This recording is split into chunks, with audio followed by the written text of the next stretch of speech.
The crowded court of the Lycan kingdom of Valdris was carved from winter itself. Black stone walls rose into the vaulted ceiling, draped in frost-limbed banners that barely stirred in the stagnant air. 100 nobles stood shoulder to shoulder, their heavy velvet robes brushing against one another, their breaths pluming in the freezing draughts. The suffocating scent of roasted meats, spiced wine, and cloying perfumes hung thick in the room, masking the underlying rot of political ambition. Elora Danis stood near the base of the dais. She kept her head bowed and her spine straight. Her hands, resting gently over the heavy wool of her gown, concealed the subtle, secret curve of her stomach. The child, his child, a pup of the royal bloodline. Tonight was supposed to be a triumph. Auden Vance, the Alpha King of the Lycan throne, was coming home from the blood-soaked borders.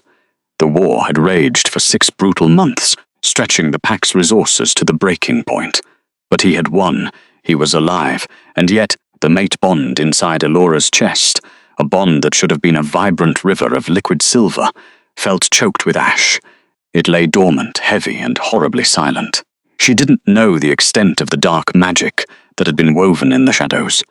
She didn't know the enemy had infiltrated his very mind. And she definitely didn't know that the victory of Valdris had been bought with her own erasure. All she knew was the hollow ache gnawing at her ribs, a primal warning from her inner wolf. Across the room, Corin Sterling stood stiffly near a stone pillar.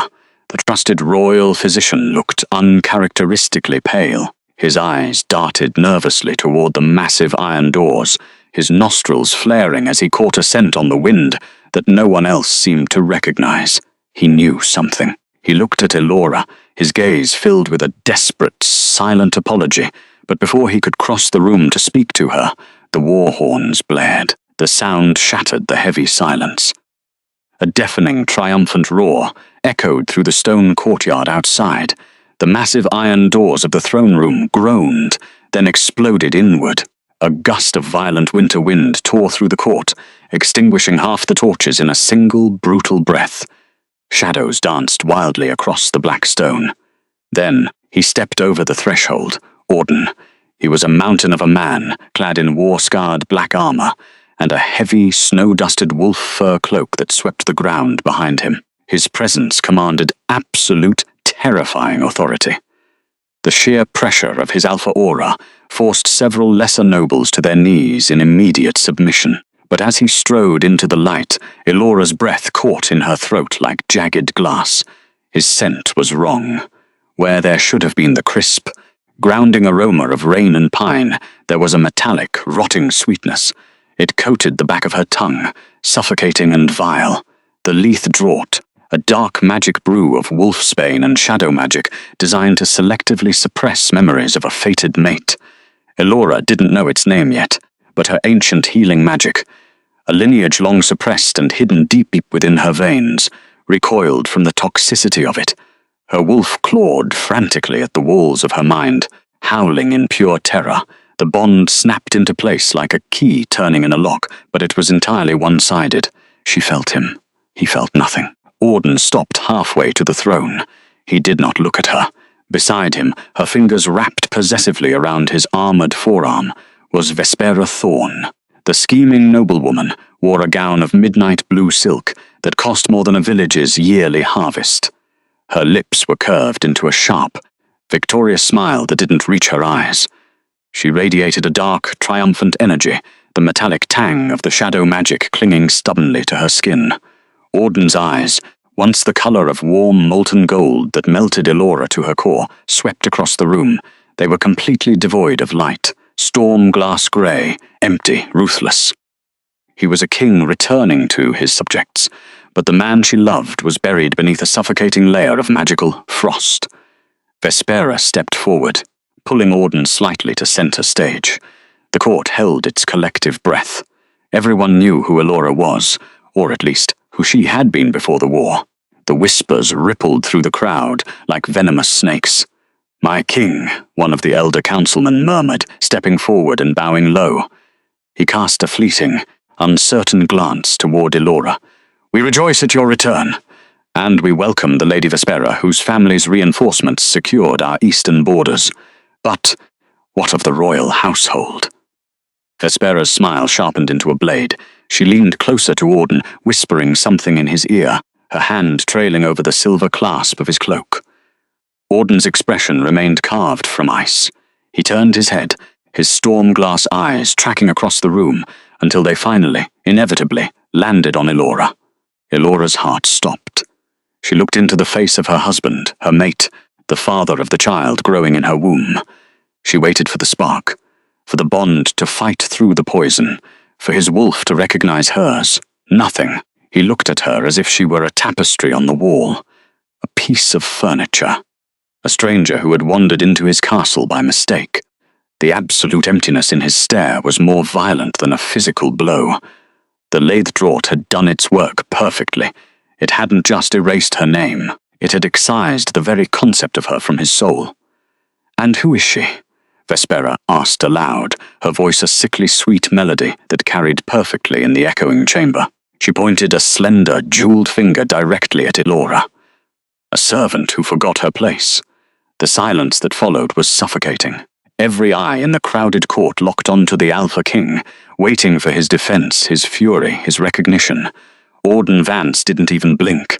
His voice, deep and resonant, lacked a single drop of emotion. "She is nobody important." The words thundered through their bond like a war drum. Not mine, not wife, nobody. Elora felt the exact moment the hope died inside her.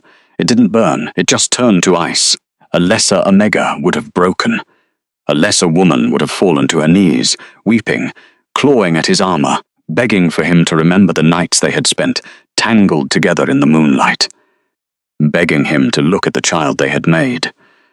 Because begging wouldn't have changed the outcome.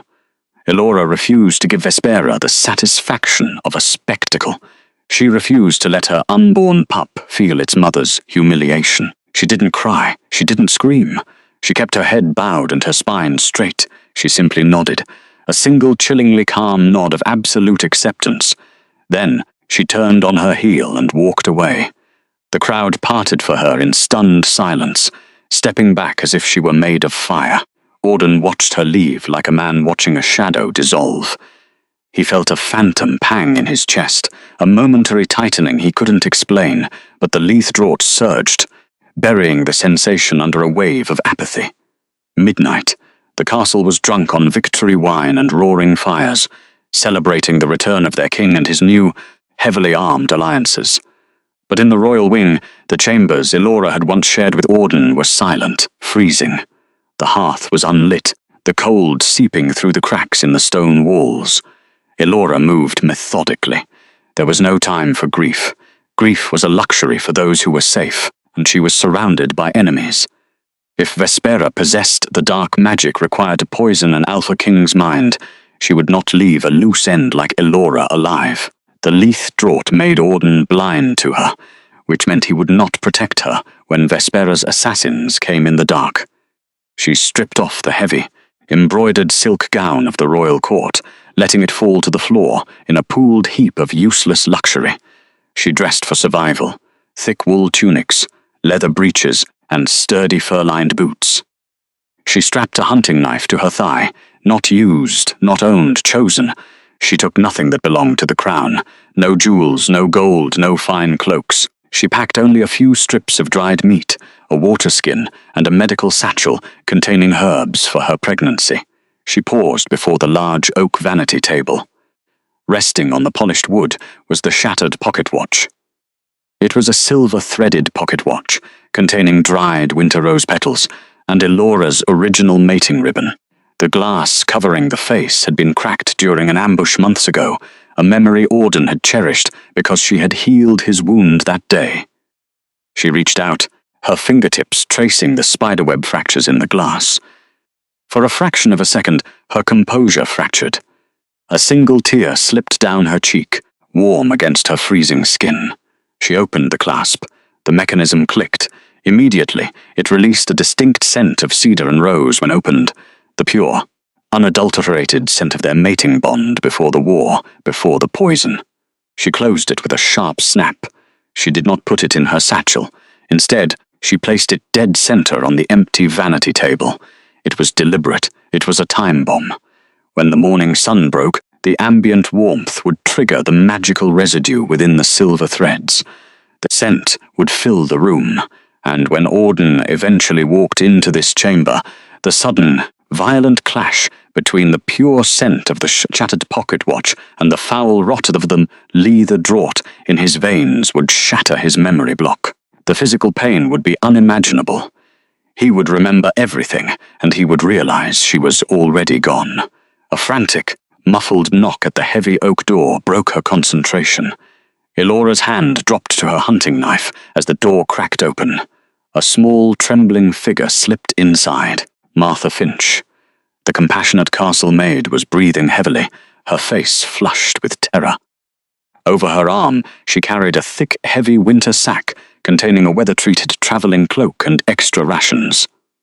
"You must hurry, my lady," Martha whispered, her voice shaking as she pressed the bundle into Elora's hands. "Vespera's guards are moving through the lower levels. They are asking questions about the layout of the royal wing. They mean to ensure you do not see the dawn." Elora took the heavy cloak, her eyes softening as she looked at the maid. In a castle full of vipers, Martha was the only soul brave enough to risk her life. "Thank you, Martha. If they ask, you know nothing. You haven't seen me since the court." "I know nothing," Martha agreed, tears welling in her eyes. "The servant passages behind the kitchens are clear. I unlocked the iron grate at the northern gates. But the blizzard outside, I would rather burn in the ice than die in this castle," Elora said quietly. They moved swiftly and silently. The servant corridors were narrow, claustrophobic tunnels of damp stone that smelled of earth and old grease. Elora's heart hammered against her ribs, a steady rhythm that matched the frantic pulse of the tiny life growing inside her. Every shadow looked like an assassin.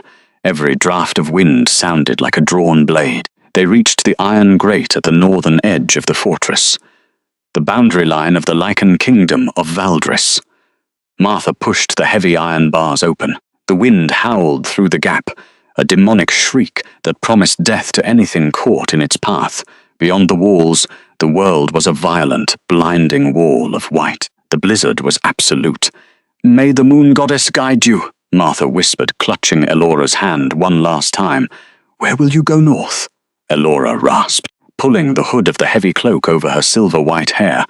"To the frozen Ashenir territory. Silas Mercer honors strength, not dark magic. He will offer sanctuary." She didn't look back. She couldn't afford to. Elora stepped through the iron grate. The cold hit her like a physical blow, instantly stealing the breath from her lungs. The snow bit into her exposed skin like 1,000 tiny needles. The temperature was lethal, dropping so fast her joints ached with the sudden shock. But deep within her chest, her ancient healing magic, the power she had hidden for so long to appear as a normal, submissive Omega, flared to life. It pulsed in her veins, a warm, golden heat that wrapped defensively around her womb, protecting the child from the killing frost. She lowered her head against the screaming wind. The kingdom that had rejected her faded into the whiteout behind her. The Alpha King, who had looked her in the eyes and called her a nobody, was asleep in a bed of lies. Let him sleep.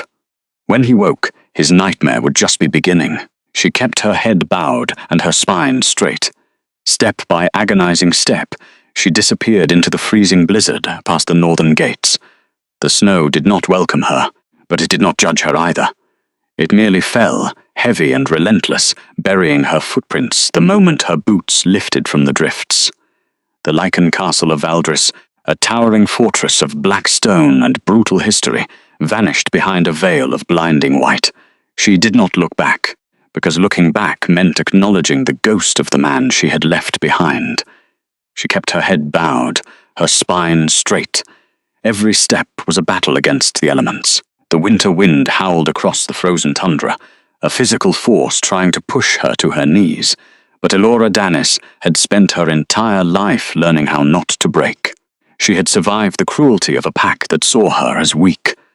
She had survived the silent, oppressive expectations of the royal court, and she had survived the absolute, world-ending agony of her fated mate looking through her as if she were made of glass. Nobody important. The words echoed in the hollow chamber of her mind. They did not make her cry.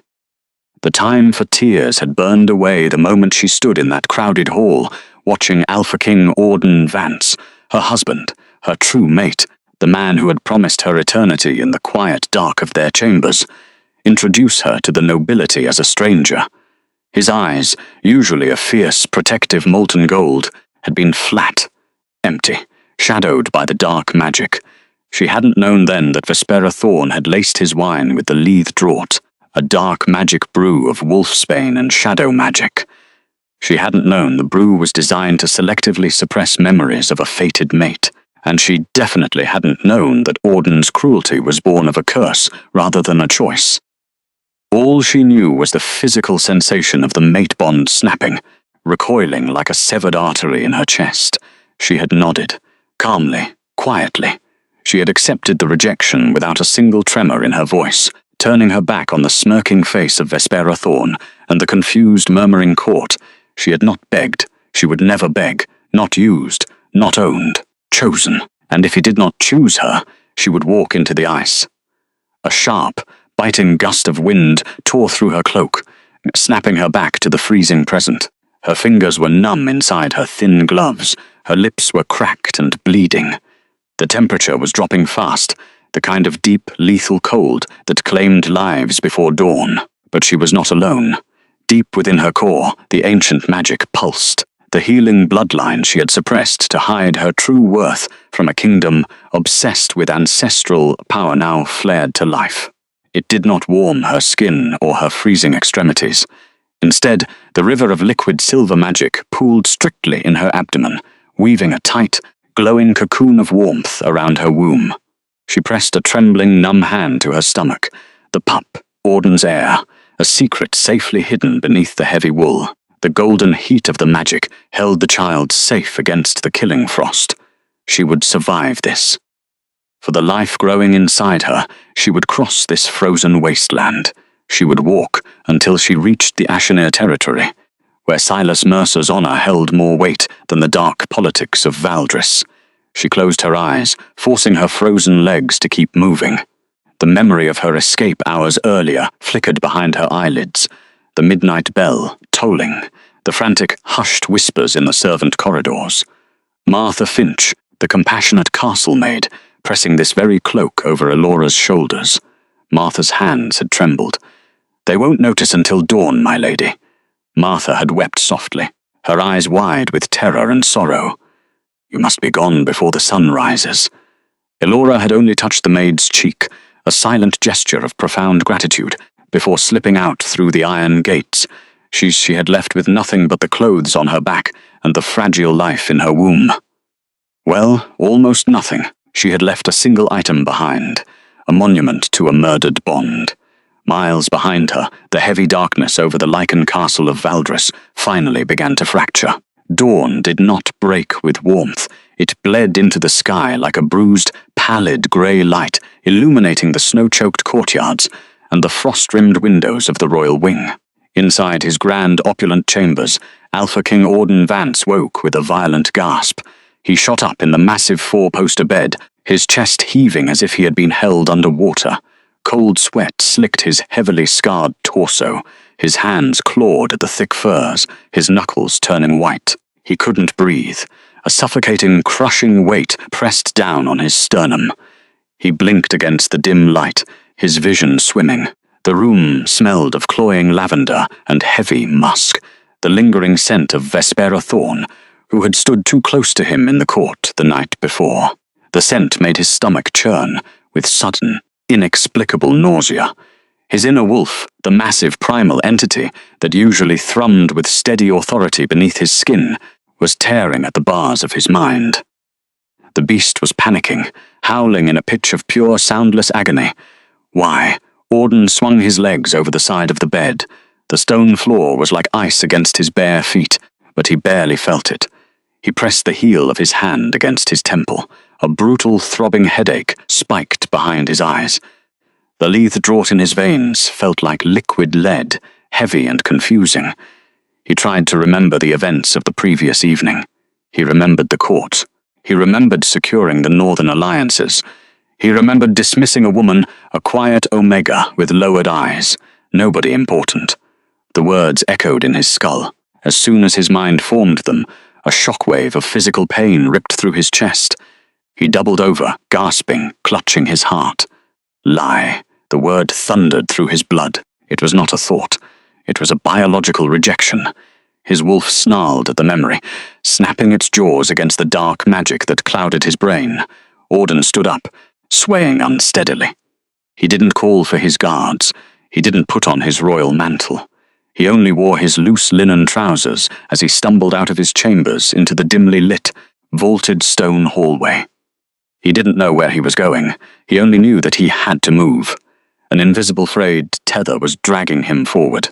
It pulled him through the silent corridors, past the sleeping guards, deep into a wing of the castle he supposedly had no reason to visit. The air grew colder here. The opulent tapestries gave way to simple, bare stone. He stopped before a plain oak door. His hand hovered over the iron handle. His fingers were shaking. Why was he here? This was a servant's corridor. A place for nobodies. Yet, as his skin made contact with the cold metal, a spark of pure, agonizing electricity shot up his arm. He pushed the door open. The room was freezing.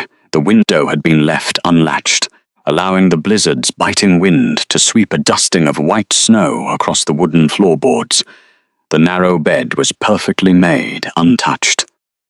The small wardrobe stood open and empty. The silence in the room was not peaceful. It was the deafening, horrific silence of a grave. Auden stepped inside. Every instinct in his massive lichen body screamed that he had just stepped into a void. A place where something vital, something fundamental to his very existence, had been violently ripped away. His stormy grey eyes swept the desolate space, searching for something, anything to explain the crater of panic expanding in his chest. And then he saw it, resting alone on the center of the bare wooden vanity table. He crossed the room on numb legs. He reached out. His large, battle-scarred hand dwarfed the delicate object as he picked it up. The shattered pocket watch. The silver casing was dented, the glass face spider-webbed with cracks. It was cold to the touch. But as he turned it over in his palm, the broken latch gave way and the watch sprang open. Inside, there was no clockwork. Instead, nestled against the tarnished silver, lay a collection of dried winter rose petals and a strip of worn, faded fabric. Elora's original mating ribbon. The moment the pocket watch opened, the scent hit him. It was not the cloying, artificial lavender of Vespera thorn.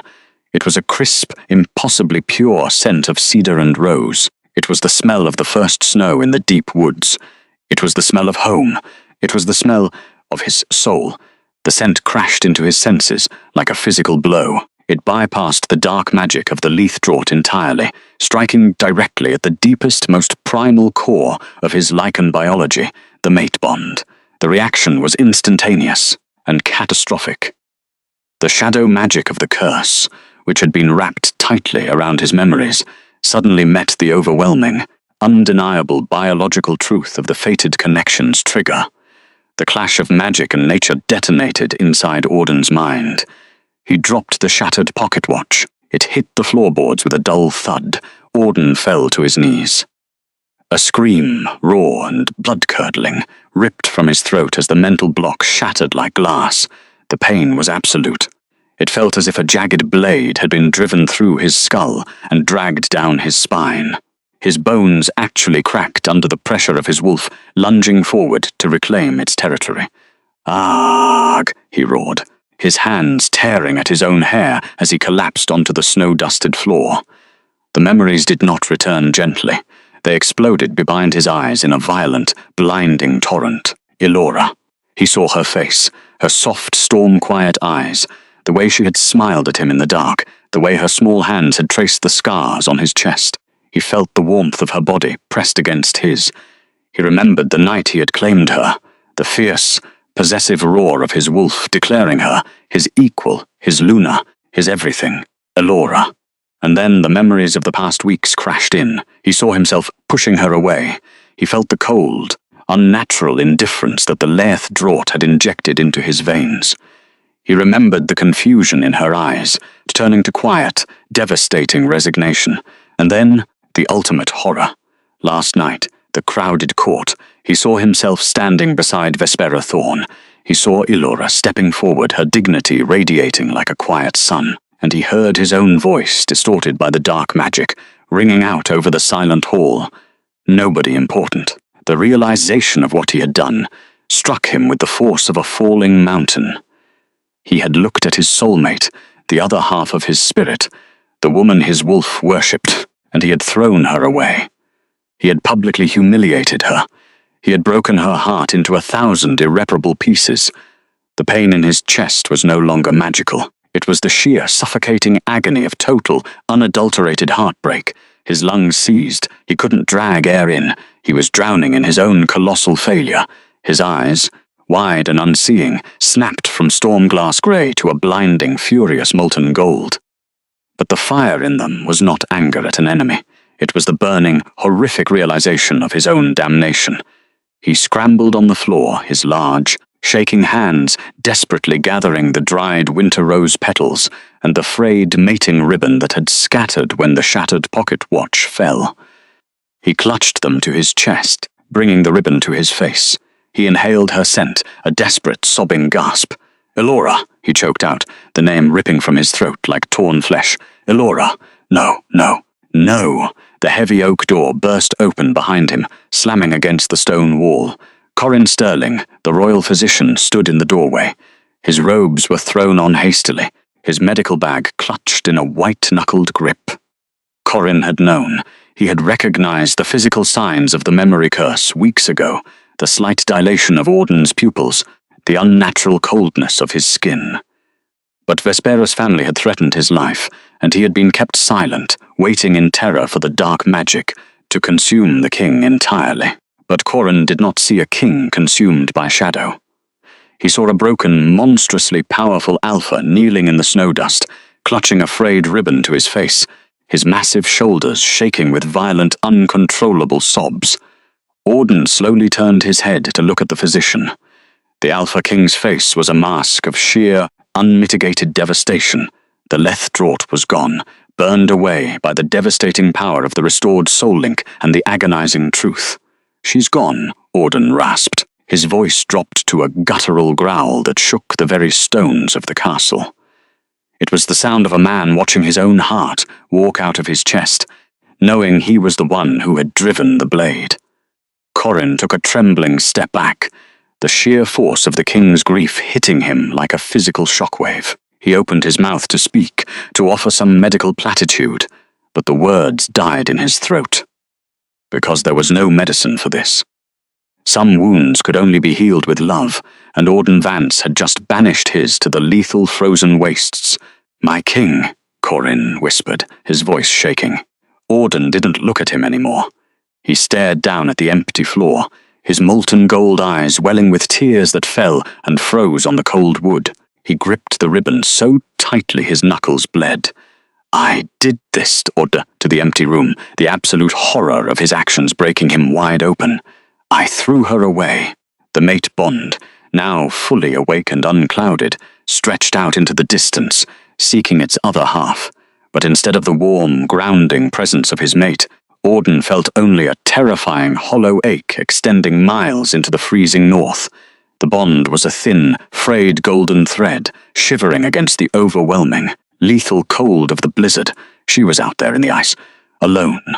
The Alpha King let out a sound that belonged to no human language, a horrific, soul-tearing howl of absolute despair that shattered the remaining glass in the window pane and echoed through the waking castle. He had called her nobody, and now he was a king of nothing. Meanwhile, miles away, the sun finally crested the jagged peaks of the mountains, casting a pale, blinding light over the endless fields of snow. Elora kept walking. Her legs were numb blocks of ice. Her eyelashes were frozen together. The heavy wool cloak Marthad had given her was stiff with frost, a heavy shell that barely kept the killing wind at bay. Every step required a monumental effort of will, but she did not stop. She could not stop. The border of the Ashenir territory was close. She could feel a subtle shift in the air, a wilder, ancient energy that radiated from the lands ruled by Silas Mercer. Silas was a rival alpha, a man known for his ruthless adherence to the old laws, but also a man who valued strength and honor above all political games. He would not turn away a pregnant Omega seeking sanctuary. He would not care about the dark magic or the treacherous court of Valdris. Suddenly, a violent, agonizing jolt ripped through her chest. Elora stumbled, falling to her knees in the deep snow. She gasped, clutching the fabric over her heart, the mate bond.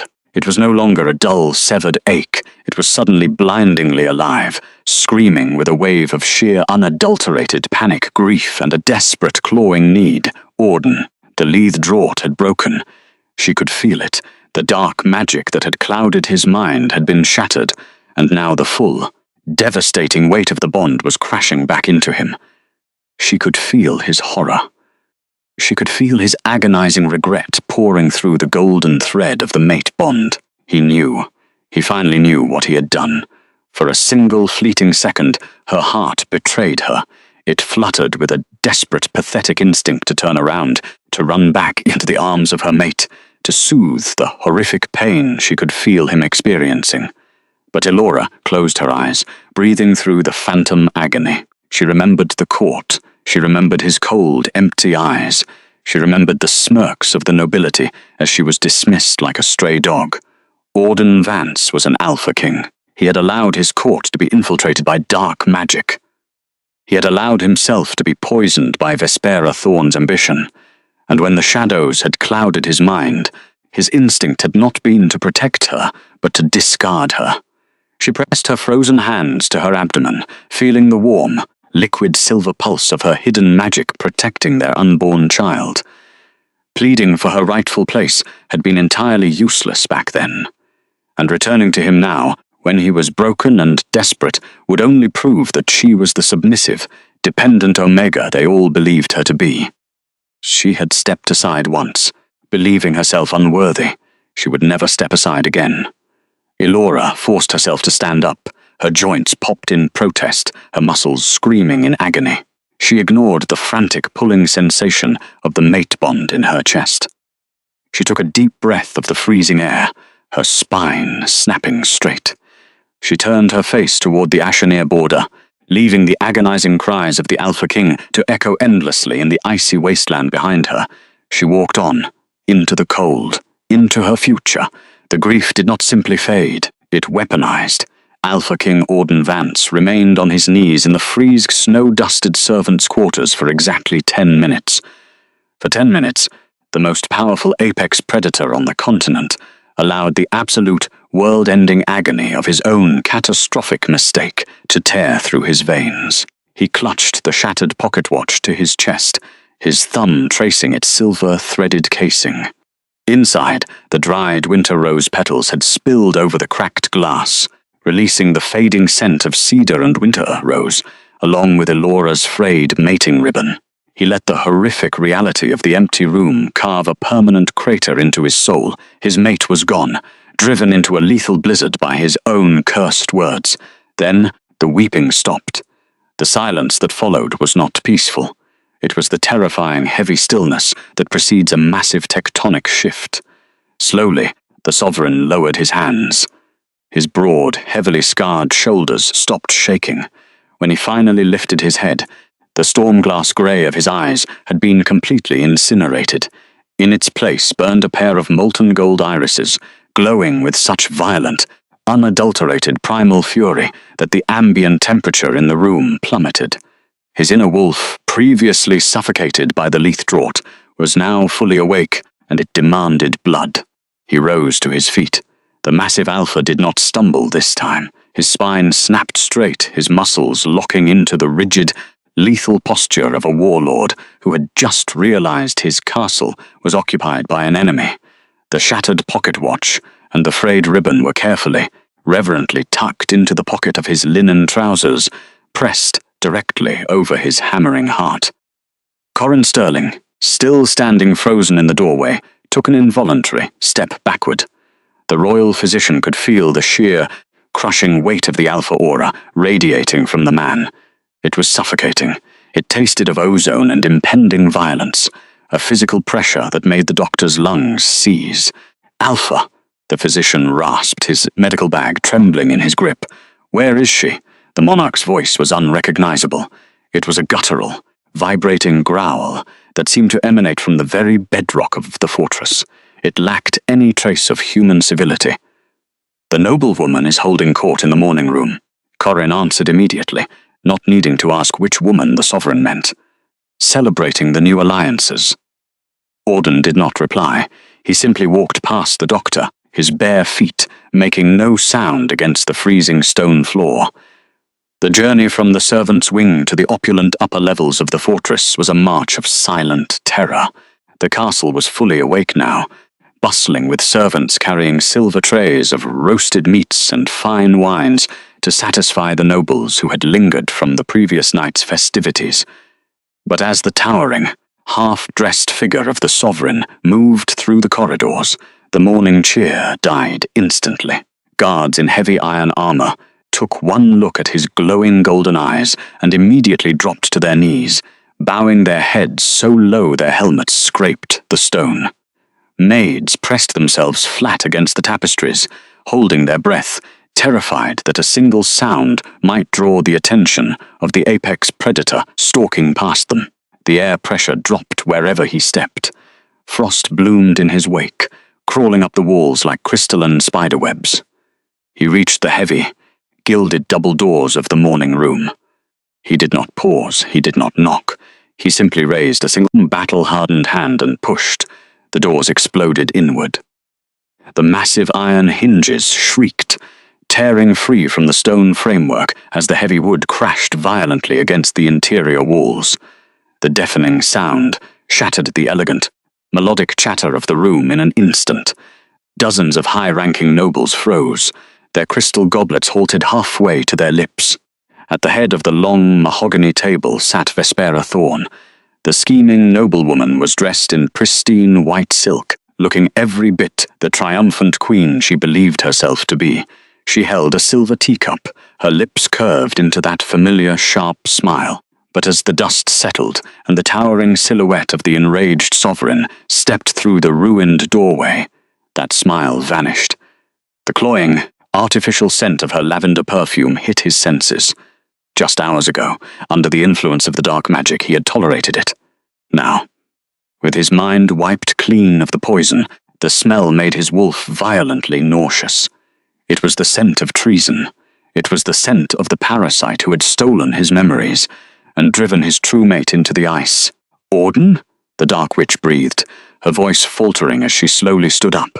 She attempted to project an aura of innocent concern, taking a step forward. "Auden, what has happened? You are entirely undressed. Are you unwell?"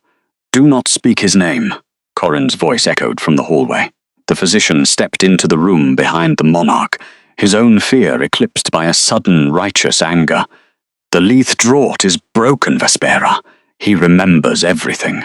Vespera's breath hitched, the color draining instantly from her face, the sheer, catastrophic drop in the room's temperature, driven by the Alpha's lethal aura, hit so violently that the hot tea inside her porcelain cup flash-froze.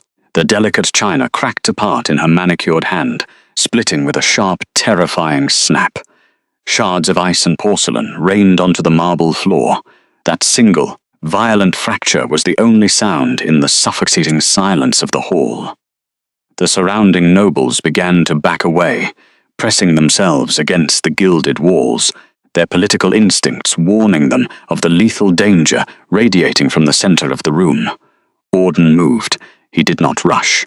He closed the distance between the doorway and the head of the table with slow, deliberate, terrifyingly measured steps. Vespera tried to summon her shadow magic.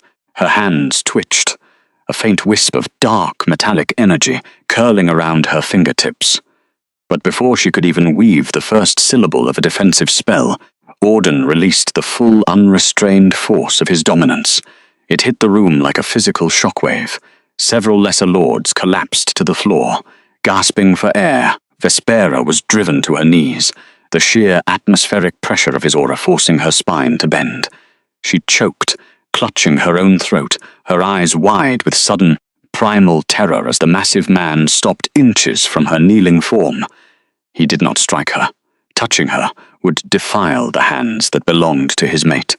"You poisoned my blood," the Sovereign spoke, his voice dropping to a terrifying, deadly whisper that carried to every corner of the silent hall. "You clouded my mind. You manipulated the royal throne, and because of your ambition, my true Luna was cast out into the freezing wastes. It was for the kingdom." Vespera gasped, struggling against the invisible weight crushing her down. She was weak, a nobody. "My family brings armies. We bring power. Your family brings nothing but ash," he snarled, the golden fire in his eyes flaring so brightly it cast shadows across the marble floor. He turned his head slightly, not looking away from the trembling witch. "Scribe!" A frail, elderly man, holding a leather-bound ledger, scrambled forward from the corner of the room, his hands shaking violently as he retrieved a quill. "Draft the decree of exile," the monarch commanded, his voice echoing with absolute, unquestionable authority. "Let it be recorded in the annals of Valdris. The House of Thorn is stripped of all titles, all lands and all protections. Vespera Thorn is in exile. She will be escorted to the southern borders with nothing but the clothes on her back." The scribe's quill scratched frantically against the heavy paper. Vespera let out a ragged, desperate sob. "Auden, please. The southern borders are completely overrun by rogues. You are sending me to my death. I am sending you exactly where you sent her," he replied, his tone entirely devoid of mercy. He looked down at the drafting table, grabbing a small silver dagger used for opening letters. Without a flinch, he dragged the blade across his own palm. He pressed his bleeding hand directly onto the bottom of the decree of exile. The moment his royal blood soaked into the parchment, the magic of the pack laws sealed the document. A faint red glow pulsed across the ink, binding the command to the very earth of the kingdom. It was absolute. It could never be undone by any council or political maneuver. "If she is found within my borders by nightfall," the Sovereign addressed his royal guards, who had already stepped forward to drag the sobbing woman away. "Execute her on sight." The guards seized the noblewoman by her arms, hauling her unceremoniously out of the hall. Her desperate screams faded down the long stone corridors, but the sound brought no satisfaction to the man left behind. Revenge was entirely hollow. Punishing the Dark Witch did not warm the terrifying, freezing void in his chest. It did not bring Elora back. He turned his back on the remaining trembling courtiers. "Summon the commanders to the war room now." 10 minutes later, the heavy oak table in the deepest strategic chamber of the castle was covered in sprawling maps of the northern continent. 6 heavily scarred generals stood at attention, watching their alpha in stunned silence. He had finally donned a dark leather tunic and heavy boots, but his eyes remained that glowing, unsettled gold. "Sweep the northern gates," he commanded, his large finger tracing the jagged lines of the mountain passes on the map. "Mobilize every tracker in the Royal Guard. Send the aerial scouts over the timberlines. I want every footprint, every broken branch, every scent trail analyzed." Alpha, the eldest general, spoke cautiously, choosing his words with extreme care. "The blizzard last night was the worst we have seen in a decade. If the Lady Elora left on foot, without a royal escort, the temperatures out there dropped to lethal levels within hours." Auden's hands gripped the edges of the oak table so hard the thick wood splintered with a sharp crack. The muscles in his forearms corded with tension. A fresh wave of absolute horror washed over him, clashing violently with his frantic need for action. He knew the brutality of the winter. He knew the fragility of the human and Omega forms. But then, he focused inward. He closed his eyes, tuning out the harsh breathing of his generals, the clatter of armor, the smell of the old parchment maps. He reached deep into the center of his chest, probing the frayed, agonizing edge of their severed tether. It was thin, it was shivering, it was stretched across miles of unforgiving territory. But it was not broken. "She is alive," he rasped, his eyes snapping open. The absolute certainty in his voice left no room for debate. He would burn the entire kingdom to the ground before he allowed the ice to claim her. "She is moving north, toward the Ashenir territory. You will not sleep, you will not rest. You will tear this continent apart, stone by stone, until she is found. Go!" The generals slammed their fists over their hearts in a unified salute and rushed from the room, bellowing orders to the courtyards below. The castle transformed instantly from a place of celebration into a massive, desperate war machine focused on a single, impossible hunt. Alone in the war room, Auden stared down at the map. His large, trembling hand slowly moved over the ink-drawn mountains, tracing the path she must have taken in the dark, freezing night. He had pushed her away. He had humiliated her. He had called his very soul nobody, and now he had to figure out how to grovel to a woman whose quiet dignity was stronger than any army he possessed. 3 months passed. The brutal winter of the northern mountains did not soften its grip on the world, but inside the small, sturdy timber cabin, nestled deep within the rugged Ashenir territory, the environment was entirely different.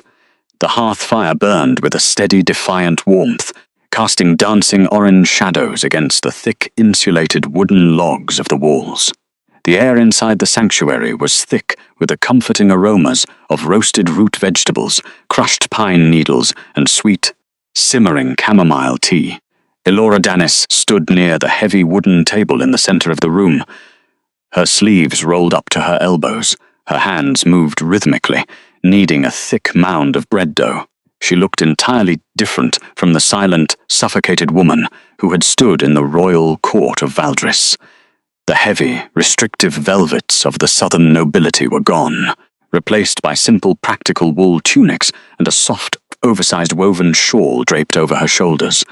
Her silver-white hair, once pinned into agonizingly tight ceremonial braids, now fell in loose, natural waves down her back. But the most profound change was the quiet, undeniable aura of peace that settled over her features. She paused in her kneading, pressing the back of her flour-dusted wrist against her forehead. Then she let her hand drift down to rest gently against the distinct, swelling curve of her abdomen. A tiny, sudden flutter against her palm made her catch her breath. A soft, genuine smile broke across her face. "Active today, isn't he?" A warm voice called from the corner of the room.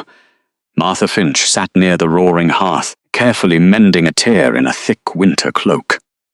The compassionate castle maid had not stayed in Valdris. 2 weeks after Elora's departure, when the absolute chaos of Auden's frantic, destructive hunt tore the southern kingdom apart, Martha had quietly slipped away, following the hidden trails north until she found the woman she considered a true queen. "Very active," the silver-haired woman murmured, her thumb tracing small circles over the rough wool of her tunic. "He favors the cold air, I think. Or perhaps he simply likes the smell of the pine." Deep within her core, the ancient healing magic that she had kept hidden for years maintained its steady, protective vigil.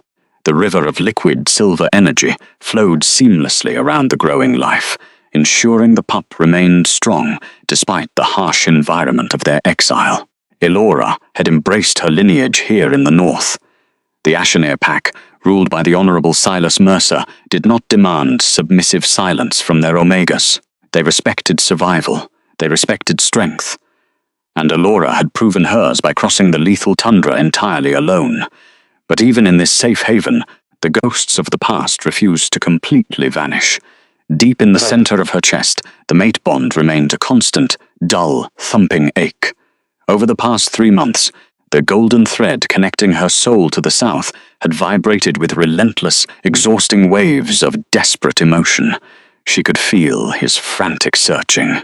She could feel his hollow, suffocating grief.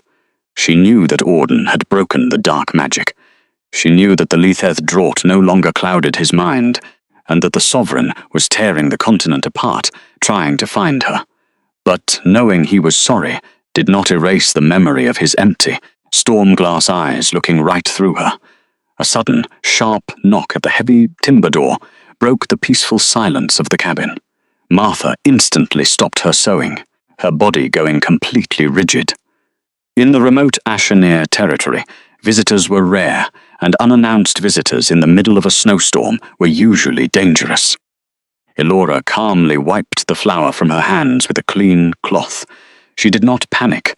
She simply reached beneath the wooden table, her fingers brushing the hilt of the hunting knife strapped to her thigh. "Stay back, Martha," she instructed softly, moving toward the entrance with careful, silent steps. She unlatched the heavy iron bolt and pulled the door open just a few inches, keeping her body positioned defensively behind the thick wood.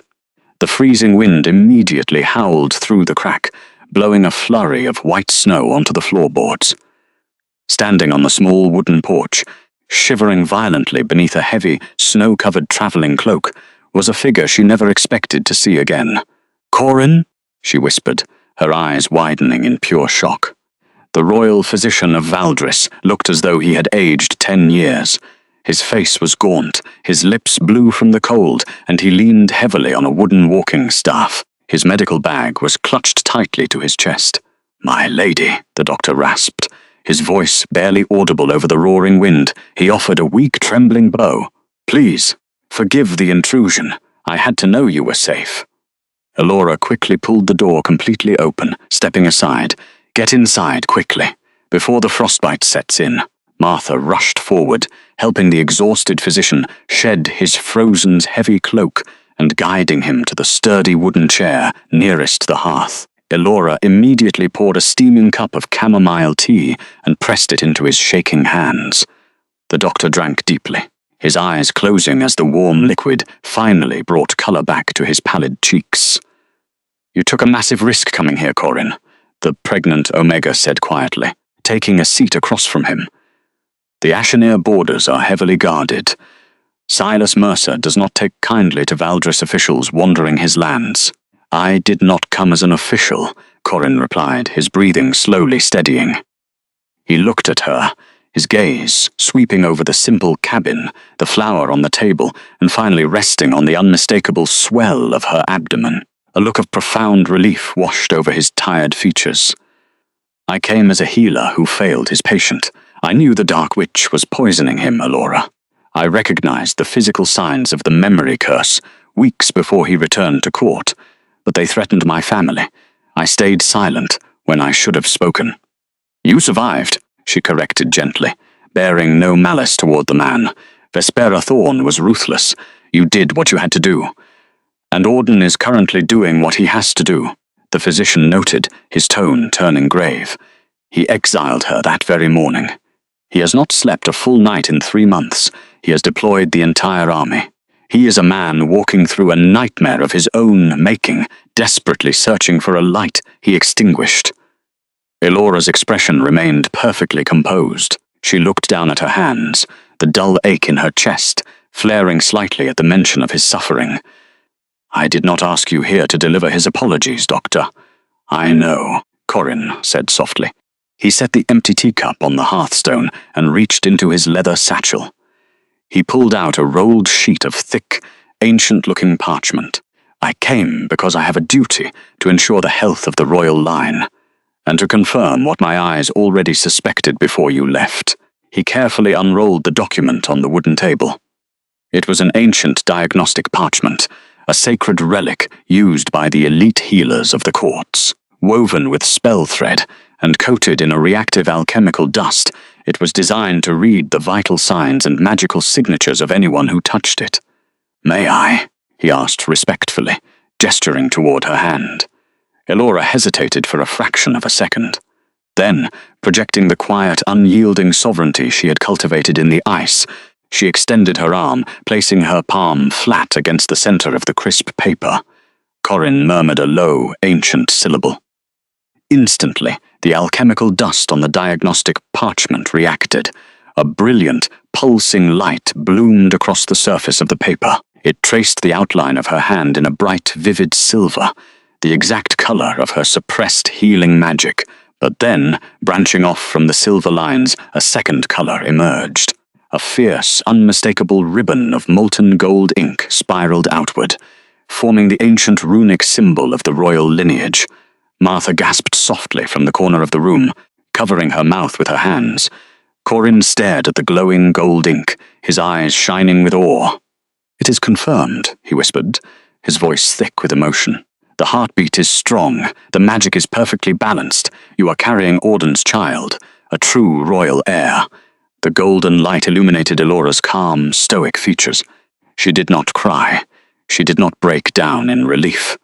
She simply stared at the undeniable proof of the bond that had been so cruelly dismissed in that crowded court 3 months ago. "Thank you for the confirmation, Corin," she said softly, slowly, pulling her hand back. The glowing ink on the parchment immediately faded into the dry brown paper. "But this changes nothing." The physician looked up, startled. "He does not know. If he knew about the child, he would burn a path through the mountains with his bare hands to reach you. He would lay the entire kingdom at your feet." "I do not want his kingdom," she replied, her voice as steady and cold as the winter wind rattling the heavy timber shutters. She stood up from the table, her hand resting protectively over her stomach. "He introduced me as nobody. I am building a life where my child will know that I am somebody, without the permission of a court, without the approval of an alpha who let his mind be poisoned." She walked toward the window, looking out into the blinding white expanse of the Ashenir territory. She knew that eventually the tracking parties would fail. She knew that Auden's frantic, desperate hunt would eventually force him to cross these borders himself, and when he did, he would not find a broken, submissive girl waiting to be rescued. He would find a sovereign who had learned to survive the ice, and who did not need his fire anymore. The air inside the small timber cabin felt heavier after the royal physician departed. The faint, metallic scent of the alchemical dust from the diagnostic parchment lingered in the room, mixing with the sharp aroma of the pine logs burning in the hearth. Elora stood entirely still by the frosted window pane for a long time. The blinding white expanse of the Ashenir territory stretched out before her, a frozen, unforgiving ocean of snow and jagged rock. It was a harsh world, brutal and uncompromising, yet it had offered her more warmth in 3 months than the lichen castle of Valdris ever had. She pressed her fingertips against the thick glass. The cold seeped through the barrier, biting into her skin, but she welcomed the sensation. It grounded her.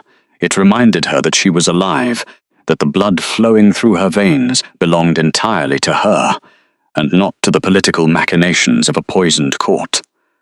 Beneath the heavy wool of her tunic, her unborn child shifted, a slow, rolling pressure that sent a fierce, protective surge of liquid silver magic cascading through her abdomen. She closed her eyes, breathing in the quiet. Then the very air in the room shifted. It was not the frantic, terrifying spike of the mystical tie reacting to southern agony. It was a physical, localized weight. The temperature inside that cabin dropped sharply in a matter of seconds. The flames in the hearth flickered, bowing low as if a sudden draft had stolen their air. Outside, the distant, ambient sounds of the village, the chopping of wood, the barking of sled dogs, went dead silent. Elora opened her eyes. She did not need to look out the window to know who was approaching. The sheer, overwhelming dominance radiating through the thick timber walls could only belong to one man in the northern lands. Silas Mercer. The heavy, rhythmic crunch of large boots compressing the deep snow stopped at her porch. There was no knock. The formidable alpha of the Ashenir pack did not ask for permission to enter spaces within his own territory. The iron latch lifted with a sharp clack, and the heavy oak door swung inward, bringing with it a swirling vortex of freezing wind and white flakes. He had to duck slightly to clear the doorframe. Silas was a mountain carved from glacial ice and iron. He wore the heavy, untamed furs of a dire wolf over dark leather armor that bore the scars of countless territorial wars. His hair was the color of storm clouds, his jaw covered in a thick, coarse beard, dusted with fresh snow. But it was his eyes that demanded absolute submission from everyone who crossed his path. A pale, piercing ice blue that missed absolutely nothing. Elora did not submit. She did not lower her gaze, nor did she expose her neck. She stood her ground by the window, her spine flawlessly straight, her hands resting calmly over her pregnant stomach. Silas closed the door behind him, sealing the blizzard outside. He stood in the entryway for a long moment, his massive chest rising and falling slowly as his pale eyes swept the room. He noted the extra teacup on the hearthstone. He noted the lingering scent of southern magic. "You had a visitor," the rival Alpha stated. His voice was a deep, resonating rumble, like boulders grinding together deep beneath the earth. It was not a question. "A ghost from the south," the silver-haired woman replied, her tone perfectly even, betraying no trace of fear. "He came to confirm a medical fact. He has already crossed back over the mountain pass." Silas took a slow step into the center of the room. The wooden floorboards groaned in protest under his immense weight. He stopped at the scarred wooden table, slowly pulling off his thick, fur-lined leather gloves. "The scouts reported a Valdris official near the borders. My warriors could have intercepted him. They could have left his head on a pike down the boundary line to send a message to the Mad King, who is currently tearing the continent apart. I asked for sanctuary.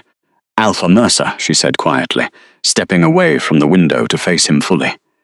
"I did not ask you to start a war on my behalf. The physician meant no harm. He was a victim of the same dark magic that poisoned the Lycan throne." Silas watched her intently. He was a warlord who had spent his entire life measuring the worth of wolves by the sharpness of their fangs and the brutality of their kills. Yet, looking at the pregnant Omega standing before him in a simple, flower-dusted tunic, he saw a different kind of lethality.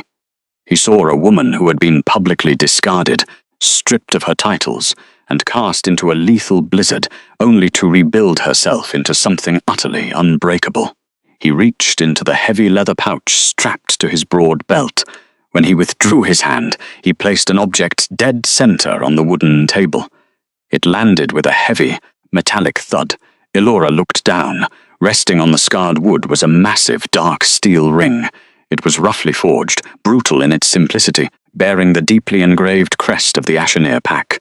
A snarling wolf skull pierced by a pine branch, Silas's sigil ring. "The Southern King has lost his mind," the northern leader rumbled, his pale blue eyes locking onto hers. "My border patrols have intercepted 3 of his tracking parties in the last week alone. They are desperate, exhausted, driven only by their sovereign's frantic orders. Eventually, Orden Vance will stop sending his soldiers. He will cross the boundary line himself. And when a Lycan king enters foreign territory uninvited, blood always follows." Elora stared at the dark steel band. She knew exactly what the object represented. In the ancient laws of the werewolf clans, accepting an alpha's personal sigil ring was a formal declaration of wardship. It meant the bearer belonged entirely to the pack, under the direct, absolute, lethal protection of the alpha himself. To touch the bearer of the ring was to declare a blood feud with the entire Ashenir army. "If you wear this," Silas continued, his voice dropping to a low, solemn pitch, "you are no longer a runaway from Valdris. You are an Ashenir ward. When Vance finally tracks your scent to this village, he will not be able to take 3 steps toward you without answering to me. I will stand between you and the south. I will ensure he never speaks down to you again." It was an offer of absolute safety. For an Omega on the run, hiding a secret royal heir, it was the ultimate shield. It was the exact fantasy of rescue that lesser wolves dreamed of. A more powerful, terrifying predator stepping in to crush the man who had humiliated her. Elora looked at the sigil ring. Then she looked up at the towering warlord. She didn't reach for the steel. "I am grateful for your hospitality, Silas," the silver-haired woman said, her voice soft but lined with an unyielding core of steel. "You gave me a roof when the world offered me ice, but I will not wear your ring." The rival Alpha's thick eyebrows drew together in a frown of genuine confusion. "You think you can face a deranged Lycan king alone? You are pregnant. You are without a pack." "I was without a pack when I stood in the center of the Valdris court," she corrected him smoothly, taking a deliberate step toward the table. "I was without a pack when my fated mate looked into my eyes and told 100 nobles that I was nobody important. I survived that. I survived the blizzard. I survived the silence." She raised her right hand, hovering her palm over the dark steel ring without touching it. She closed her eyes for a fraction of a second. When she opened them, Her ancient magic answered her call. A brilliant, blinding flash of liquid silver light erupted from her fingertips. It bypassed the ring entirely, sinking directly into the scarred, dead wood of the table. The timber groaned. Right before Silas's shocked eyes, a dormant, frozen knot in the dead wood suddenly cracked open.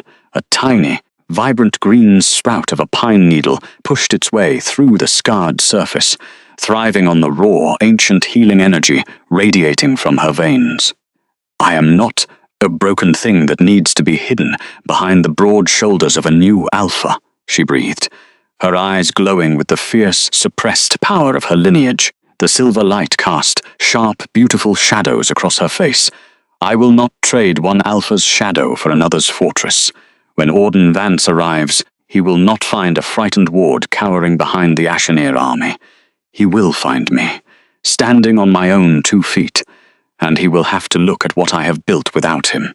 The silver light slowly faded, retreating back beneath her skin, leaving only the impossible green sprout growing from the dead timber. Silas Mercer stared at the tiny burst of life.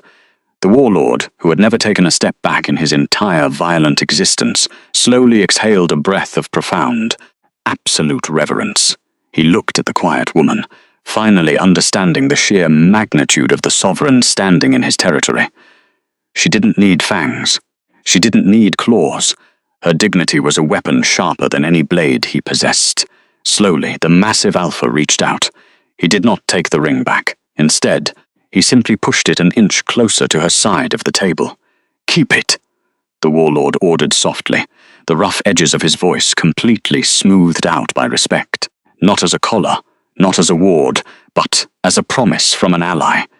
If the Southern King forgets his manners when he finds you, you have an army waiting at your back, not to protect you, but to serve you. He gave her a single deep nod, a gesture of equality between rulers, and turned around. The heavy timber door opened, the freezing wind howling in once more, and then he was gone, swallowed by the relentless white of the northern blizzard. Elora stood in the quiet cabin, listening to the crackle of the hearth. Deep in her chest, the dull, agonizing vibration of their internal link suddenly spiked. It was a sharp, frantic tug that stole the breath from her lungs. She pressed a hand to her sternum, her pulse quickening. The distance between them was closing.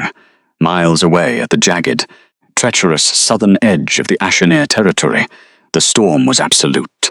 The wind shrieked through the narrow mountain passes like a chorus of dying animals, whipping the heavy snow into a blinding frenzy. Visibility was reduced to a mere few feet. The temperature was so catastrophically low that the very air felt like shattered glass slicing into the lungs. Auden Vance was walking through hell. The Alpha King of Valdris did not look like a monarch. He did not look like the terrifying, impeccably armored warlord who had crushed rebellions and conquered kingdoms. He was a sovereign reduced to a starving beast. His heavy leather cloak was torn to shreds, hanging off his massive frame in frozen, stiff tatters. His boots were scarred and worn dangerously thin from weeks of relentless, brutal marching. Dark, dried blood coated his knuckles, where he had punched through solid ice to find fresh water. His face was gaunt, the sharp, aristocratic angles of his jaw hollowed out by severe sleep deprivation and starvation. Frost clung to his dark hair and his eyelashes, turning his skin an alarming shade of pale blue. He was dying. His lichen blood, as primal and indestructible as it was finally failing under the prolonged exposure and the total lack of sustenance. But he did not stop. He could not stop. Every time his knees threatened to buckle, every time the seductive, numbing sleep of hypothermia crept into the edges of his vision, a horrific phantom memory exploded in his brain. Nobody important. The echo of his own voice, corrupted by the Dark Witch's poison, drove a spike of pure, unadulterated agony into his skull. He let out a ragged, guttural snarl, forcing his freezing, agonizing muscles to take another step forward. The pain was his only fuel. The devastating regret was the only thing keeping his heart beating. He deserved the cold. He deserved the starvation. He deserved every ounce of this torture for what he had done to his soulmate. He had broken the ancient laws. He had crossed the Ashenair boundary line completely alone, without his royal guard, without his generals. He had stripped himself of his army, because he knew that arriving as a conqueror would only prove that he was still the arrogant fool who had cast her away. He had to arrive as a beggar, a starving, broken man seeking the only light left in his universe. He stumbled, his heavy boot catching on a jagged rock hidden beneath the snowdrifts. The massive man crashed heavily to his knees. The impact sent a jarring shockwave up his spine. He braced his torn, bleeding hands against the freezing permafrost, his head hanging low between his shoulders. His chest he heave, his breath puffing out in rapid, shallow white clouds. His golden eyes, usually blazing with authority, were dim and bloodshot. He squeezed them shut, reaching a trembling, frost-bitten hand into the inner pocket of his ruined tunic. His numb fingers brushed against the cold silver casing of the shattered pocket watch. He didn't need to open it to remember the scent. The memory of her original mating ribbon was seared into his very soul. "Please," the king rasped into the howling wind, a pathetic broken whisper that was instantly swallowed by the storm. "Please, let me find you." He dragged in a deep, agonizing breath of the freezing air, and then his world stopped. The massive lichen froze entirely, his lungs locked. The violent shivering racking his exhausted body ceased in a fraction of a second. Underneath the overwhelming metallic tang of the ice, beneath the sharp, aggressive odor of the northern pines, there was a single, impossibly faint ribbon of scent riding the erratic wind, cedar and winter rose. It was diluted by the miles of snow. It was faint, but to the agonizing, desperate senses of the true mate, it was louder than a cannon blast. Auden's head snapped up. His dim, bloodshot eyes suddenly ignited, flaring into a blinding, terrifying molten gold that illuminated the blizzard around him. A shockwave of pure, primal adrenaline detonated in his bloodstream, instantly obliterating the exhaustion, the frostbite, and the pain.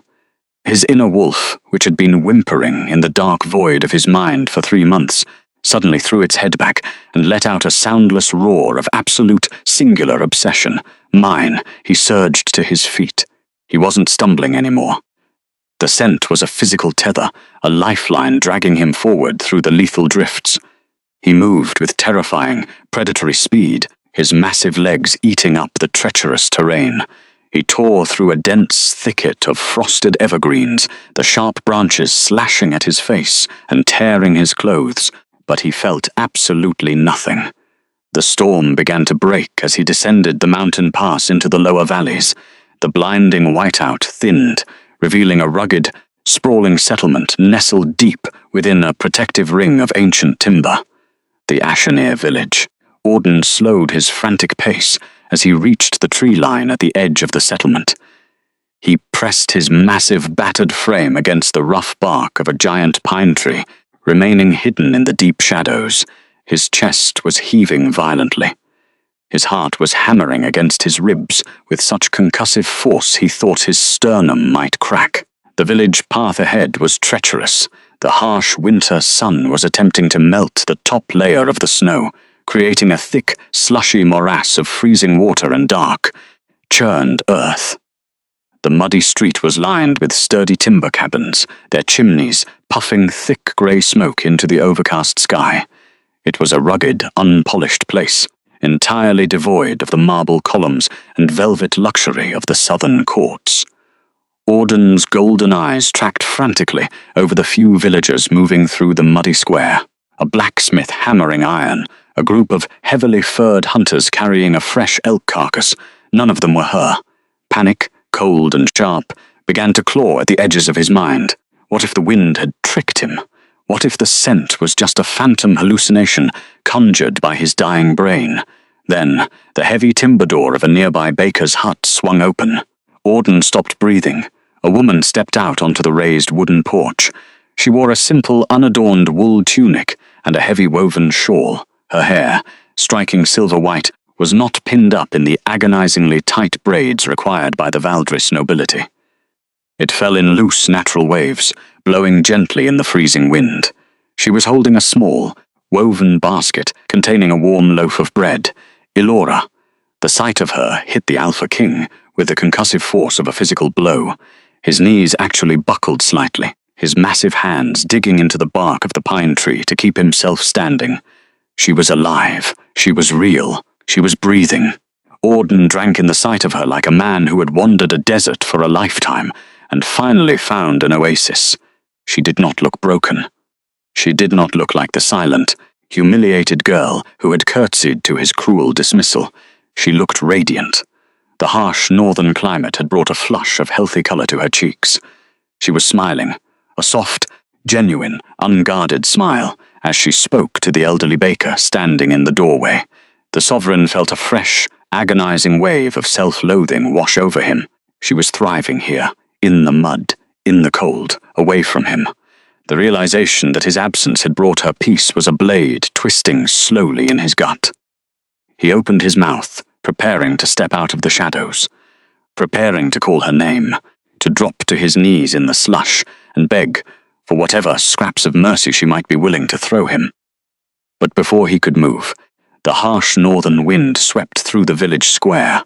The gust caught the edges of Elora's heavy woven shawl, blowing the thick fabric back over her shoulders and pressing her simple wool tunic tightly against her body. Auden Vance froze. Time seemed to slow to an agonizing crawl. The ambient sounds of the blacksmith's hammer and the howling wind simply ceased to exist in his mind. The entire universe narrowed down to a single impossible focal point, the unmistakable heavy rounded curve of her abdomen. She was pregnant. The realization did not just enter his mind. It struck his blood like a lightning bolt. His wolf, the terrifying primal predator that commanded armies, instantly dropped to its belly in the dark theater of his mind, whining in pure, overwhelming reverence. His heir, his pup, the child they had made together in the dark, quiet nights before the war. The child she had been carrying when she stood in the center of the crowded court. The memories crashed into him with a violence that nearly tore his soul apart. He remembered the court. He remembered introducing her as a servant. He remembered the unyielding, lethal cold of the blizzard he had driven her into. He had forced his pregnant, fated mate to walk through a frozen hell alone. Auden's massive, scarred hands released their grip on the pine tree. He stumbled backward, his back hitting another trunk as his legs completely lost the ability to support his weight. He slid down the rough bark, collapsing into the freezing mud at the edge of the tree line. He couldn't breathe.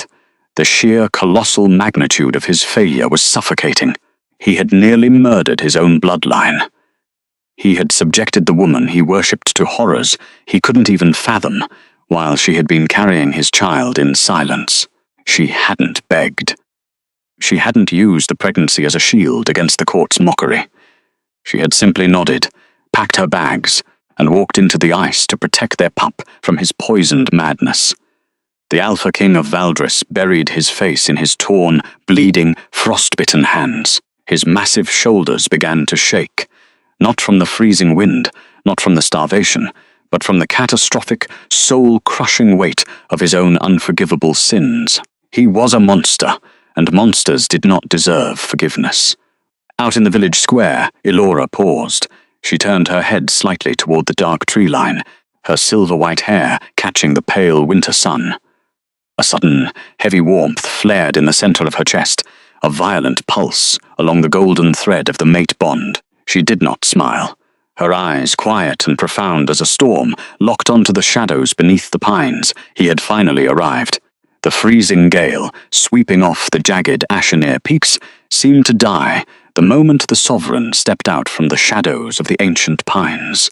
The ambient noises of the rugged settlement, the rhythmic clang of the blacksmith's hammer, the barking of sled dogs, the crunch of boots on packed snow, evaporated into a heavy, suffocating silence. Every villager in the square froze, their eyes fixed on the terrifying, ruined figure emerging from the tree line. Auden Vance did not look like the Alpha King of Valdris.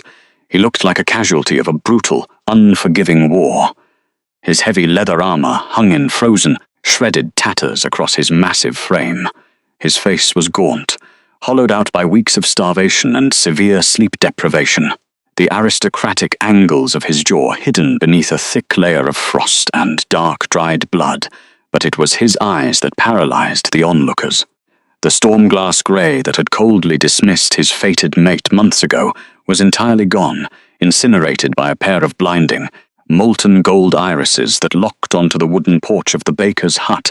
With primal, singular obsession, Elora Danis did not step back. She stood on the raised wooden platform, the warm loaf of bread still resting in the woven basket in her hands. The winter wind whipped her heavy shawl around her shoulders, pressing the simple wool tunic against the undeniable, heavy curve of her pregnancy. Deep within her core, the ancient healing magic surged, a river of liquid silver wrapping protectively around her womb in response to the sudden, violent spike in the mate bond. The golden thread connecting their souls throbbed with a frantic, agonizing rhythm, flooding her chest with the sheer, crushing weight of his catastrophic regret. He had found her. Auden took a step forward. He did not walk with the terrifying upright dominance that usually forced nobles to their knees. He stumbled. His worn, frost-bitten boots sank heavily into the thick, slushy morass of freezing water and dark earth that coated the muddy village path.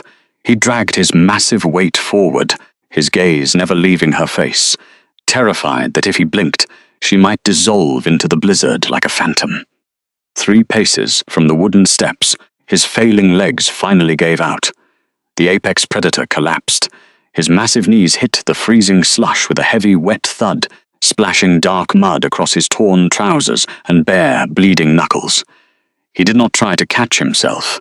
He simply let the earth claim him, his broad shoulders bowing under an invisible, world-ending weight. A ragged, horrific sob tore its way out of the king's chest. It was not a dignified sound. It was the raw, ugly, entirely human sound of a man who had stared into the abysses of his own monumental failure and found no bottom. Elora, the broken man choked out, his voice a gravelly, devastated rasp that scraped against the freezing air. She looked down at him. A stray snowflake caught on her eyelashes, melting against her chilled skin. She did not gasp. She did not rush down the steps to drag him out of the freezing mud. She kept her hands resting calmly over her stomach, her spine flawlessly straight. Auden's violently shaking hands reached into the ruined pocket of his tunic. He pulled out 2 objects, his fingers numb and coated in dark earth. The first was the shattered pocket watch, its silver casing dented and its glass permanently fractured. The second was a delicate piece of metal he had found resting beside it on the vanity table months ago, her silver crescent claiming token. The physical proof of their bond, discarded in the dark of her exile. He did not offer them to her. He did not dare extend his filthy, unworthy hands toward her pristine sanctuary. Instead, he carefully, reverently placed both items into the freezing mud at the base of the wooden stairs, right below the tips of her boots. "I remember," he wept, the tears spilling from his golden eyes and cutting warm, clean tracks through the dirt and frost on his face. "The Leth draught. The dark magic is broken. Vespera is gone. The poison is burned out. I remember everything. I remember the court. I remember what I did." He bowed his head so low his dark hair nearly brushed the slush. He pressed his bleeding palms flat against the freezing mud, exposing the back of his neck in absolute, unconditional submission. It was a posture of total surrender, a position no sovereign of Valdris had ever taken in the history of the continent. "I left my soul in the ice," the Alpha King gasped, his massive frame shaking with uncontrollable agony as he felt the radiant, undeniable life of his unborn child pulsing through the mate bond. "I left my heir in the dark. I am a monster. I do not deserve your mercy. I do not deserve the air you breathe, but I could not stop looking. I could not stop." The silence that followed his confession was heavier than the blizzard itself. The surrounding villagers watched in stunned, breathless awe as the most feared warlord in the world wept in their muddy streets. Elora looked at the silver crescent claiming token resting in the dirt. Her expression remained profoundly calm, a quiet storm locked behind storm-grey eyes. "You crossed a continent of ice, Auden," the silver-haired woman spoke. Her voice was not cruel, but it was completely devoid of the soft, yielding warmth he was desperately starving for. It rang clear and steady in the freezing air. You tore your own kingdom apart. You starved yourself to the brink of death. And for what? He flinched violently at her tone, his hands curling into fists in the mud. For a servant who forgot her place, she continued, quoting the exact venom Vespera Thorn had used in the throne room. For a woman you looked dead in the eyes and declared nobody important. Auden let out a guttural sound of pure self-loathing, his forehead dropping to rest directly against the freezing slush of the village path. Please. It was the poison. It was the Dark Witch's spell. It wasn't me. I know it was the poison, Elora replied evenly, not shifting an inch from her elevated position on the porch. Corran Sterling confirmed the xust. I know your mind was clouded, but your vulnerability is what nearly killed us. You allowed your court to become a nest of vipers. You allowed your ambition for alliances to blind you to the rot in your own castle. I am not returning to a throne room where my safety and the life of my child depend on whether or not the king has drank a cursed wine. She looked down at his ruined, bleeding hands. She felt the horrific, crushing pain radiating from his side of the mate bond, pulling at her maternal instincts, begging her to heal him. But she held her ground, since crying for mercy had been a futile endeavor on the night she was cast out. She had learned to survive the ice. She would not reward his failure with instant absolution. Before Auden could drag enough breath into his lungs to reply, the heavy, rhythmic crunch of dozens of boots broke the tense silence. Silas Mercer strode into the village square, flanked by 20 heavily armed Ashenir warriors. The rival Alpha wore his thick dire wolf furs, his pale ice-blue eyes fixed with lethal intent on the kneeling sovereign. His warriors fanned out, their hands resting on the hilts of dark steel broadswords, instantly surrounding the muddy path. You are trespassing on Ashenir soil, Vance. Silas rumbled, his voice echoing like a crack of thunder across the frozen settlement. The dark steel Ashenir sigil ring glinted on his massive fist as he stopped a few yards away. You crossed the boundary line uninvited. By the ancient laws, your life belongs to this territory. Silas looked up at Elora standing on the porch. Give the word, Elora. Say you do not want him here, and my guards will leave his body for the scavengers in the high passes. The tension in the air spiked to a lethal degree. Auden was surrounded, unarmed and starving. A single command from his mate, and he would be executed on the spot. Auden did not rise to defend himself. A man known for slaughtering entire battalions for a perceived slight, he kept his knees firmly planted in the freezing mud. He did not bare his throat at Silas. He did not release a single ounce of aggressive alpha aura toward the rival warriors. Instead, he slowly lifted his head from the slush, his golden eyes locking onto the Ashenir leader. If she commands it, you will not have to draw your swords, Auden stated, his voice a low, ruined rumble that carried absolute, terrifying sincerity. I will walk back into the drifts myself. I will freeze before I raise a hand in this territory and disturb her peace. He turned his gaze back to Elora, his chest heaving. But if she does not order my death, I will not leave. I will not drag her back to a broken court. I will stay in the dirt. I will sleep in the snow outside this village. I will hunt for her. I will bleed for her. I will spend every hour of my remaining life earning the right to ask her to pick up that silver crescent again. Silas narrowed his pale eyes, visibly taken aback by the total, unhesitating submission of his greatest rival. He looked at Elora, waiting for her decree. Elora looked at the broken man kneeling at her feet. She saw the absolute truth burning in his golden eyes. The arrogance of his kingdom had been completely burned away by the devastating fire of his regret. He was no longer a king demanding his property. He was a mate begging for his soul. Slowly, Elora raised her hand, signaling Silas to stand down. Silas gave a single, respectful nod, stepping back and gesturing for his warriors to lower their weapons. Elora stepped forward until her toes were mere inches from the edge of the top stair. She looked down at Auden, the winter wind catching her silver-white hair. You will not sleep in the snow, Auden Vance, the sovereign decreed. her voice softening just a fraction, though her authority remained absolute. "The blizzards here kill fools who think they are stronger than the ice. You will stay in the lumber sheds at the edge of the settlement. You will chop wood for the elders. You will earn your rations with your own hands, and you will not step foot on this porch until I invite you." A fresh wave of tears spilled from Auden's eyes. It was not a rejection, it was a path. A slow, agonizingly steep path, but it was a path back to her. "Yes," he gasped, his bleeding hands pressing against his chest. "Yes, whatever you command, my Luna, my queen." The healing did not happen overnight. The wounds inflicted in the Grand Court of Valdris were too deep to be closed by a single apology in the mud.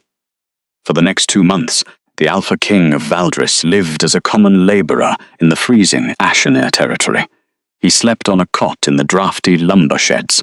He refused to use his advanced lichen healing abilities, allowing the blisters on his hands to callous naturally as he chopped cords of heavy pine wood from dawn until dusk. He never complained. He never demanded an audience.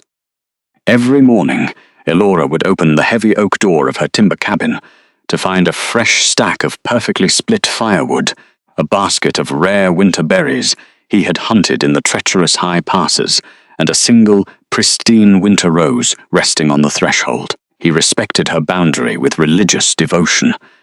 She watched him from her frosted window pane. She watched his massive frame laboring in the snow, his physical strength slowly returning, though his golden eyes remained constantly, anxiously fixed on her cabin. He had watched her leave like a man watching his own heart walk out of his chest, and now he guarded her door like a man terrified his heart might stop beating. The shift happened slowly.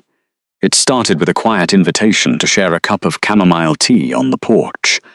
It progressed to Auden being allowed inside to tend the hearth, his large, scarred hands moving with agonizing gentleness as he built the fire, ensuring the cabin was perfectly warm for her and the pup. Then came the nesting room. Auden did not ask the Ashenir carpenters for help. He spent his nights hand-carving heavy, aromatic cedar logs, constructing a massive, incredibly secure sanctuary within the back room of Elora's cabin. He lined the walls with the softest, thickest dire wolf furs he could hunt.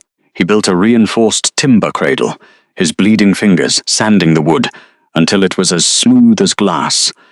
It was a physical manifestation of his absolute devotion, a custom-built fortress designed to ensure she would never feel the biting cold of rejection or the threat of a dark witch again.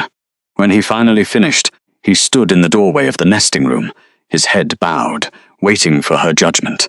Elora walked into the warm, cedar-scented space. She ran her hands over the perfectly carved cradle. She felt the heavy, protective magic he had poured into every single plank of wood. She turned around, looking at the towering, quiet man who had stripped himself of everything to prove his worth. She stepped forward, closing the distance between them. She reached out, her small hands resting gently against the center of his chest. The moment her skin made contact, the dull, aching throb of the mate bond detonated into a brilliant, rushing river of liquid silver and molten gold. The warmth flooded her veins, chasing away the last lingering shadows of the Valdris winter. Auden let out a shattered breath, his massive arms wrapping around her with terrified reverence, pulling her flush against his beating heart as he buried his face in her silver-white hair. The weeks that followed were suspended in quiet, sensory perfection. Outside the cabin, the Ashenir blizzards raged, hurling ice and freezing winds against the timber walls. But inside the nesting room, the world was reduced to the deep, resonant thrum of the fire, the heavy scent of carved cedar, and the absolute warmth of the mate bond humming between them. Auden rarely left her side. His large, calloused hands constantly mapped the curve of her stomach, marveling at the life growing beneath her skin as he murmured quiet promises into the dark. They healed slowly, insulated in their custom-built sanctuary, mapping the lines of their shared survival. Then, on a night when the northern lights burned bright silver across the sky, the silence was finally broken by the sharp, demanding cry of a newborn.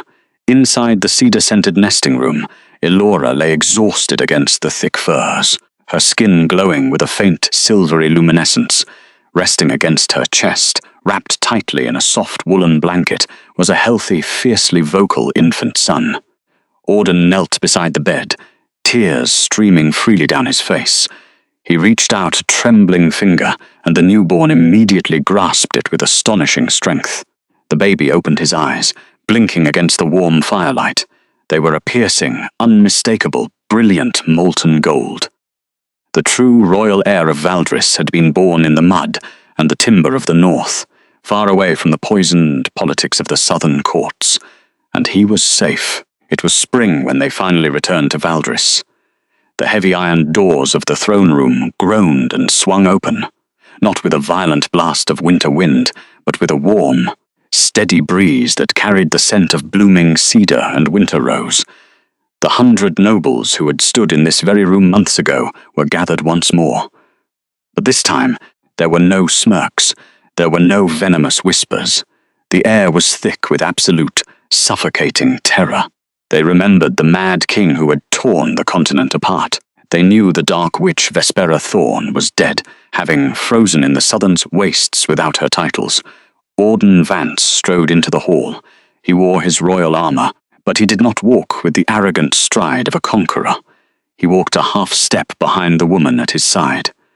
Elora Danis did not keep her head bowed.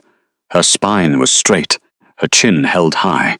She wore a gown of deep, striking silver, and pinned to the bodice, resting directly over her heart, was the silver crescent claiming token. Her ancient healing magic radiated from her skin in a subtle, undeniable aura of supreme, unyielding sovereignty. She held the golden-eyed royal heir securely in her arms. As she walked down the center aisle, the nobles of Valdris did not just bow. The sheer, overwhelming pressure of her quiet dignity, and the terrifying, protective fury of the Alpha King walking behind her forced every single lord, lady, and councilman to drop to their knees, pressing their foreheads against the cold, black stone. She walked past the vanity and the lies. She ascended the dais, her boots clicking softly against the marble. The bonding ceremony was supposed to be the beginning of everything. Instead, it had taken a dark curse, a frozen exile, and the absolute destruction of an arrogant king's pride to forge a union that could never be broken. Elora turned, looking out over the kneeling kingdom, the warm weight of her son against her chest, and the unbreakable, golden devotion of her mate standing as her ultimate shield. She had stepped aside once, believing herself unworthy. She would never step aside again. Thank you for walking through the dark and the ice with us tonight. If the king's journey to redemption and Elora's quiet triumph touched your heart, let me know in the comments below. Where are you listening from? And did Auden's groveling in the mud satisfy your need for justice? Your thoughts mean more than you know. Subscribe to the channel and join our pack for more stories of quiet strength, fierce protection, and absolute devotion. Until next time, stay safe in the sanctuary.